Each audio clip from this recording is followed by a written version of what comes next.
Chapter 5. The Voyage to West Africa. The Mayumba, Fearful Weather, An Escape, Hanno's Voyage, Atlantis, A Land of Death, Black Water Fever, Missionaries, Strange Fish, Danger of Luxury, A Foolish Swim, The Ship on Fire, England Once More. It had always been my intention to take a voyage as ship surgeon when I had taken my degree, as I could in this way see something of the world and at the same time earn a little of the money which I so badly needed if I were ever to start in practice for myself. When a man is in the very early 20s, he will not be taken seriously as a practitioner, and though I looked old for my age, it was clear that I had to fill in my time in some other way. My plans were all exceedingly fluid, and I was ready to join the Army, Navy, Indian Service, or anything which offered an opening. I had no reason to think that I would find a billet upon a passenger ship, and had nearly forgotten that I had my name down when I suddenly received a telegram telling me to come to Liverpool and to take medical charge of the African Steam Navigation Company's Mayumba, bound for the west coast. In a week I was there, and on October 22nd, 1881, we started on our voyage. The Mayumba was a trim little steamer of about 4,000 tons, a giant after my experience in the 200-ton whaler. She was built for commerce, carrying mixed cargoes to the coast and coming back with palm oil in puncheons, palm nuts in bulk, ivory and other tropical products. What with whale oil and palm oil, there certainly seemed to be something greasy about my horoscope. There was room for 20 or 30 passengers, and it was for their behoof that I was paid some £12 a month. It was well that we were seaworthy, for we put out in a violent gale, which became so bad as we emerged from the Mersey that we were forced into Holyhead for the night. Next day, in violent thick weather with a strong sea running, we made our way down the Irish Sea. I shall always believe that I may have saved the ship from disaster, for as I was standing near the officer of the watch, I suddenly caught sight of a lighthouse standing out in a rift in the fog. It was on the port side, and I could not imagine how any lighthouse could be on the port side of a ship which was, as I knew, well down on the Irish coast. I hate to be an alarmist, so I simply touched the mate's sleeve, pointed to the dim outline of the lighthouse and said, "Is that all right?" He fairly jumped as his eye lit upon it, and he gave a yell to the men at the wheel and rang a violent signal to the engine room. The lighthouse, if I remember right, was the Tusker, and we were heading right into a rocky promontory which was concealed by the rain and fog. I have been lucky in my captains, for Captain Gordon Wallace was one of the best, and we have kept in touch during the later years. Our passengers were mostly from Madeira, but there were some pleasant ladies bound for the coast, and some unpleasant negro traders whose manners and bearing were objectionable, but who were patrons of the line and must therefore be tolerated. Some of these palm oil chiefs and traders have incomes of many thousands a year, but as they have no cultivated tastes, they can only spend their money on drink, debauchery, and senseless extravagance. One of them, I remember, had a choice selection of the demi-monde of Liverpool to see him off. The storms followed us all the way down the channel and across the bay, which is normal, I suppose, at such a time of year. Everyone was seasick, so as doctor I had some work to do. However, before we reached Madeira, we ran into fine weather, and all our troubles were soon forgotten. One never realises the comfort of a dry deck until one has been ankle deep for a week. I missed the sea boots and rough and ready dress of the whaler, for when one is in blue serge and gilt buttons, one does not care to take a ducking. Just as we thought, however, that we were all right, a worse gale than ever broke over us. The wind luckily behind us, so that it helped us on our way. With jib, trysail, and main staysail, which was as much as we could stand, we lurched and staggered, swept every now and then by the big Atlantic combers, which were phosphorescent at night, so that flames of liquid fire came coursing down the decks. Very glad we were when, after a week of storm, we saw the rugged peaks of Porto Sancto, an outlier of Madeira, and finally came to anchor in Funchal Bay. It was dark when we reached our moorings, and it was good to see the lights of the town and the great dark loom of the hills behind it. A lunar rainbow spanned the whole scene, a rare phenomenon which I have never seen before or since. Tenerife was our next stopping place, Santa Cruz being the port of call. In those days it did a great trade in cochineal, which was derived from an insect cultivated on the cacti. When dried, they furnished the dye, and a packet of the creatures averaged £350 at that time. But now I suppose that the German aniline dyes have killed the trade as completely as whaling has been killed by the mineral. A day later we were at Las Palmas, capital of Gran Canaria, whence, looking back, we had a fine view of the famous Tenerife Peak, some 60 miles away. Leaving Las Palmas, we were in the delightful region of the northeast trade winds, the most glorious part of the ocean, seldom rough, yet always lively, with foam-capped seas and a clear sky. Day by day it grew hotter, however, and when we lost the trades and sighted the Ile de Los off the Sierra Leone coast, I began to realize what the tropics meant. When you feel your napkin at meals to be an intolerable thing, and when you find that it leaves a wet wheal across your white duck trousers, then you know that you really have arrived. On November 9th we reached Freetown, the capital of Sierra Leone, our first port of call upon the African main. A lovely spot, but a place of death. Here our ladies left us, and indeed it was sad to see them go, for female lives are even shorter than male upon the coast. I speak of the days of malaria and black water fever, before Ronald Ross and others had done their great work of healing and prevention. It was a truly dreadful place in the early 80s, and the despair which reigned in the hearts of the white people made them take liberties with alcohol, which they would not have dared to take in a healthier place. A year's residence seemed to be about the limit of human endurance. I remember meeting one healthy-looking resident who told me that he had been there 3 years.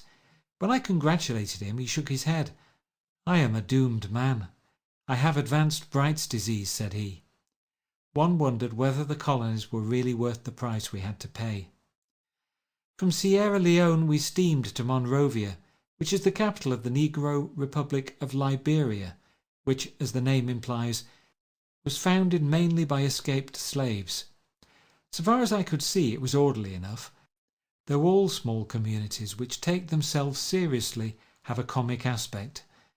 Thus, at the time of the Franco-German War, Liberia is said to have sent out its single customs boat, which represented its official navy, and stopped the British mail ship in order to send word to Europe that it did not intend to interfere in the matter. It is a very monotonous view, for whether it is the Ivory Coast or the Gold Coast or the Liberian shore, it always presents the same features: burning sunshine, a long swell breaking into a white line of surf, a margin of golden sand, and then the low green bush with an occasional palm tree rising above it. If you have seen a mile, you have seen 1,000. As I write now, these ports at which we stopped, Grand Bassam, Cape Palmas, Accra, Cape Coast Castle, all form the same picture in my mind. One incident only I can remember.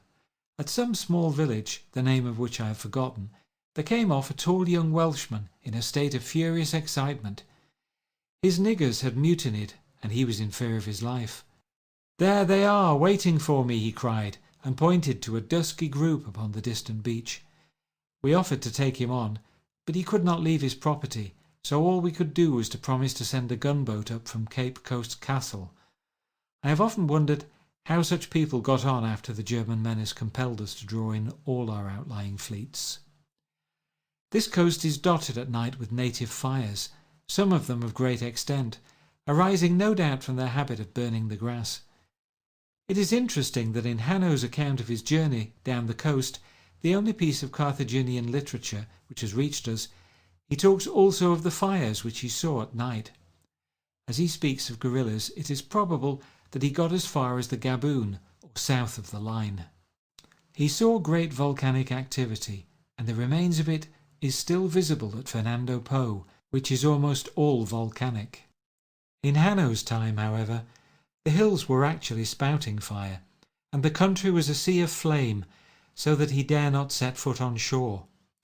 I have wondered sometimes whether the last cataclysm at Atlantis may not have been much later than we think. The account of Plato puts it at about 9000 BC, but it may well have been a gradual thing, and the last spasm have been that of which Hanno saw the traces. All this activity which he described is exactly opposite the spot where the old continent was supposed to have been. Our ships have rough and ready ways as they jog down the coast. Once we moved on while 100 native visitors were still on board. It was funny to see them dive off and make for their canoes. One of them had a tall hat, an umbrella, and a large coloured picture of the Saviour, all of which he had bought at the trading booths which the men rig up in the forecastle. These impedimenta did not prevent him from swimming to his boat. At another minor port, since we were pressed for time, we simply threw our consignment of barrel staves overboard, knowing that soon or late they would wash up on the beach, though how the real owner could make good his claim to them, I do not know. Occasionally the native scores in this game. Some years ago, before Dahomey was annexed by the French, the captain took the oil casks on board at Whydah by means of a long rope and a donkey engine, an ingenious way of avoiding the surf, which came to a sudden stop when a company of the famous Amazons appeared and threatened to fire upon the ship if they did not pay their dues to the surf boats in the ordinary fashion. I had myself to pay my dues to the climate, for on November 18th I find an eloquent gap in my diary.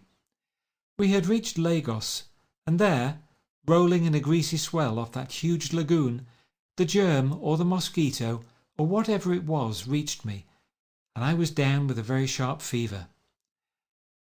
I remember staggering to my bunk, and then all was blotted out.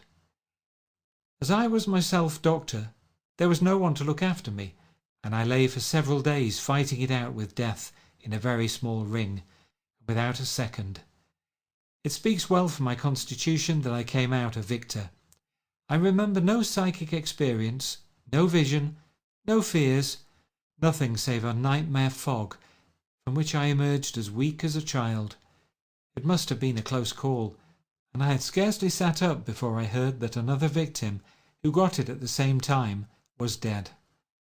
A week later found me, convalescent and full of energy once more, up the Bonny River, which certainly never got its name from the Scottish adjective, for it is in all ways hateful, with its brown-smelling stream and its mango swamps. The natives were all absolute savages, offering up human sacrifices to sharks and crocodiles. The captain had heard the screams of the victims and seen them dragged down to the water's edge, while on another occasion he had seen the protruding skull of a man who had been buried in an ant-heap. It is all very well to make game of the missionaries, but how could such people ever be improved if it were not for the labours of devoted men? We called at Fernando Po and later at Victoria, a lovely little settlement upon the main, with the huge peak of the Cameroons rising behind it. A dear homely Scotch lassie was playing the part of missionary there, and if she did not evangelize, she at least civilized, which is more important. It lies in a beautiful bay studded with islands and well wooded all round.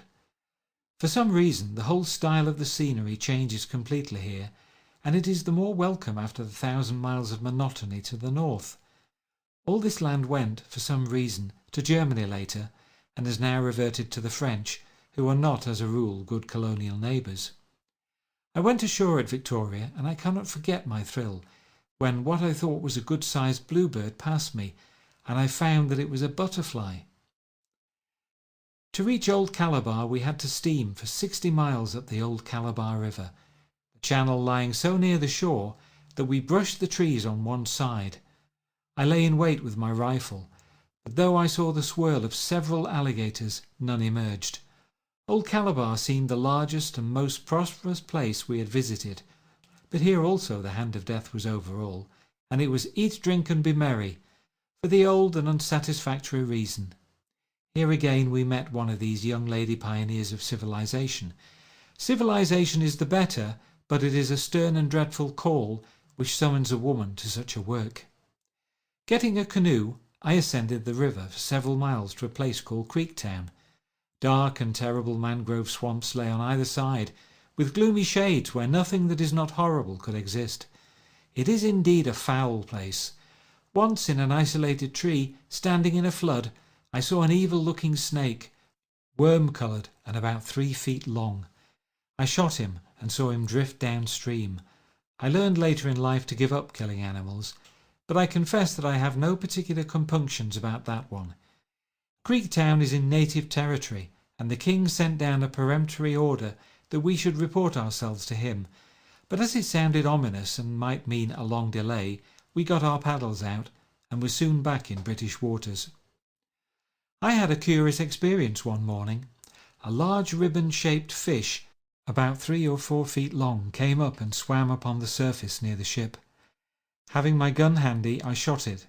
I don't think 5 seconds could have elapsed before another larger and thicker fish, a big catfish I should say, darted up from the depths, seized the wounded fish by the middle and dragged it down.